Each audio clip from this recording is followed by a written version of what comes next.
Recording button.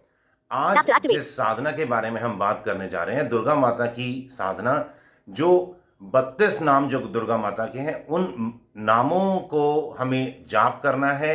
और कैसी भी प्रॉब्लम, चाहे जीवन में चारों ओर से प्रॉब्लम्स आई हुई हैं, किसी तरह का कुछ समझ ही नहीं आ रहा है, हमारे जो संबंधी, हमारे घर के मेंबर्स ने हमारा चाहे साथ देना बंद कर दिया हो, ये साधना आप करें। दुर्गा माता की जो ये साधना है, इससे दुर्गा माता की ऐसी कृपा होगी कि हमें बहुत बहुत लाभ होगा।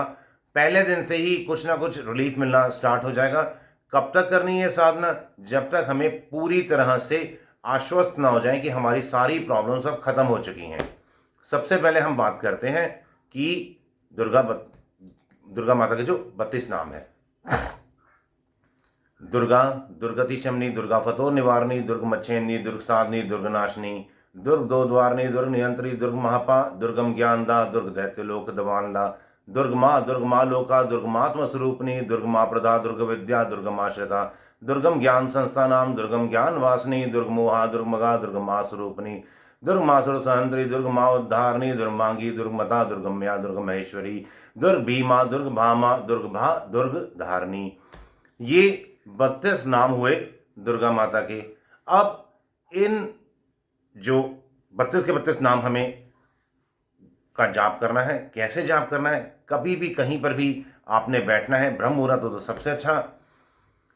जहां पर भी आप साधना काल में बैठेंगे, एक तो गर्म आसन बिछा हुआ होना चाहिए, दुर्गा माता की फोटो है तो बहुत अच्छा चित्र, और अगर नहीं है तो गुरुदेव का चित्र, नहीं तो अगर कोई भी चित्र अगर आप नहीं रखना चाहते हैं तो सिर्फ एक दिया जला लें, चाहे सरसों के तेल का, चाहे घी का, चाहे तिल के तेल का, जो भी इजीली अवेलेबल आपके घर पे है, दिया जरूर जला लेना, उससे बहुत लाभ होता है।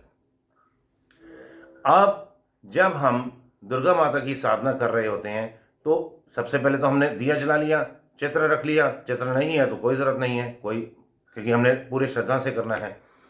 दुर्गा माँ को अपने हृदय में धारण करते हुए गर्म आसन बिछाया कि हमने बैठ गए आसन पे। अगर किसी रूप कारण से आप चौकड़ी मार के नहीं बैठ पाते हैं, कुर्सी पे बैठते हैं, तो पैरों के नीचे भी गर्म आसन रखना अथवा चप्पल पहनना या कारपेट रखना, किसी तरह से भी हमारी जो अर्थिंग है वो नहीं होनी चाहिए। हमारा बॉडी डायरेक्टली अर्थ को, धरती को टच नहीं करना चाहिए, नहीं तो सारी जो हमारी साधना जो है वो इलेक्ट्रोमैग्नेटिक वेव्स जो बनते हैं वो सब धरती खींच लेती है और साधना बेकार हो जाएगी। अब हमने तैयारी कर ली साधना की, बैठ गए। सबसे पहले ये 32 नाम हमने मूलाधार चक्र पर उच्चारित किए, फिर स्वाधिष्ठान पर, फिर मणिपुर, अनहद, विशुद्धाख्य, आज्ञा, सहस्त्रसार। सहस्त्रसार पे जब कर लिया ना, फिर उसके बाद दोबारा नीचे आना है, सीधा मूलाधार पे नहीं आना। सहस्त्रसार के बाद आज्ञा चक्र, विशुद्धाख्य, अनहद, मणिपुर, स्वाधिष्ठान और फिर मूलाधार। इस तरीके से कम 3 से 4 बार अथवा 5 बार करो तो और अच्छा। हर बार हर चक्र पर 32 नाम का जाप करना है हमें। जब 5 बार हो गया, अब उसके बाद हमने क्या करना है, जो ये 32 नाम है, हमने अपने रीढ़ की हड्डी के जो 32 मनके, 33 मनके हैं, इन पे जाप करना है। हर मनके पर एक जाप। 32 नाम है, 33 मनके हैं। वैसे जो सबसे नीचे का जो कॉक्सिक्स होता है वो 4 मनकों का ही एक मनका माना जाता है, पर हम उसको 4 फिर भी मान लेते हैं। तो हमने 32 नामों को धीरे धीरे हर मनके पे जाप करते हुए दुर्गा, दुर्गति पर, मतलब अब यहाँ पे हर मनके पर एक मंत्र जाप करना है। जैसे दुर्गा, दुर्गति शमनी, दुर्गा फतो निवारणी, दुर्ग मच्छेन्नी, दुर्ग साधनी, दुर्ग नाशनी। हर मनके पे मन की दृष्टि से मनके को देखते जाओ और धीरे धीरे धीरे धीरे ऊपर आते जाओ। पूरा जब 32 नाम हो गए, फिर आखिरी में जो 33वें पे सहस्त्रसार पे, यहाँ पे जो सहस्त्रसार नहीं, सॉरी, ये जो ऑक्सीपिटल है, जहाँ हमारा खोपड़ी और रीढ़ की हड्डी जहाँ जुड़ती है, जो पीछे एक होल सा होता है, यहाँ पर आके जब 32 नाम पूरे हो जाते हैं तो जो 33वें मनके पे हमने क्या करना है, ओम नमः चंडिका श्री दुर्गा अर्पणमस्तु। इस तरह से अपनी साधना को हमने दुर्गा माता के चरणों में समर्पित कर दी।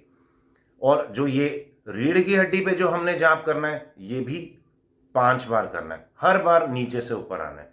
और 5वीं बार जब हो जाएगा उसके बाद शांत गहरे ध्यान में स्थित होते जाएं। पहले दिन से ही आपको बहुत बहुत लाभ होना शुरू हो जाएगा। पहले दिन से ही आपको पॉजिटिव कुछ ना कुछ ज़रूर मिलेगा। कुछ ना कुछ कहीं से कोई पॉजिटिव न्यूज़ आएगी, कुछ भी पॉजिटिव ज़रूर होगा, सकारात्मकता आनी शुरू हो जाएगी। और कब तक करनी है साधना? जब तक हमारी सारी प्रॉब्लम्स ख़त्म ना हो जाए, सब कुछ हमारे फेवर में ना हो जाए। जब सब कुछ हमारे फेवर में हो जाएगा और उसके बाद फिर हमने ये साधना करनी है। अब किस लिए?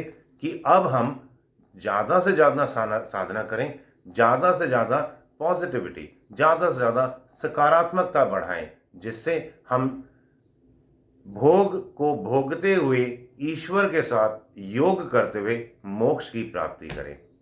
जय माँ दुर्गा।